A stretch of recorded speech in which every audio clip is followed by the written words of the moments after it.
DJ Ajay मलमल। presented by Mahasri Sa Recording Studio।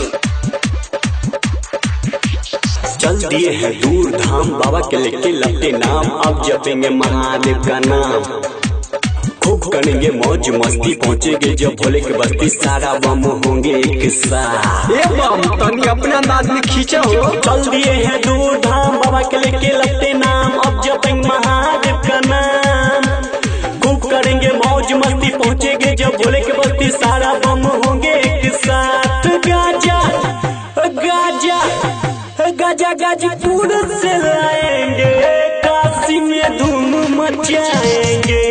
गाजा गाजीपुर से लाएंगे, काशी में धूम मचाएंगे। बोलिए शंकर भगवान की।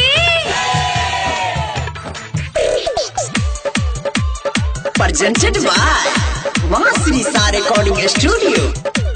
डीजे अजय मलमल। महाकाल के स्टाइल में गाजा धराएंगे, दूल्हे का छल्ला बना कर उड़ाएंगे। महाकाल के स्टाइल में गाजा धराएंगे, दूल्हे का छल्ला बना कर उड़ाएंगे। गाजा गाजा गाजा गाजीपुर से लाएंगे, काशी में धूम मचाएंगे। गाजा गाजीपुर से लाएंगे, काशी में धूम मचाएंगे।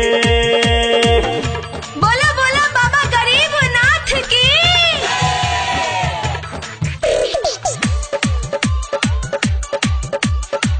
एखन अहाँ सब सुनि रहल छी महाश्री सा रिकॉर्डिंग स्टूडियो, बाजीपुर मनीगाछी सँ।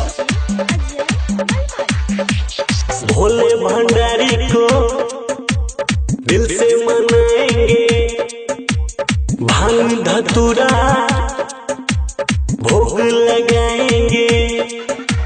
भोले भंडारी को दिल से मनाएंगे, भांग धतूरा भोग लगाएंगे।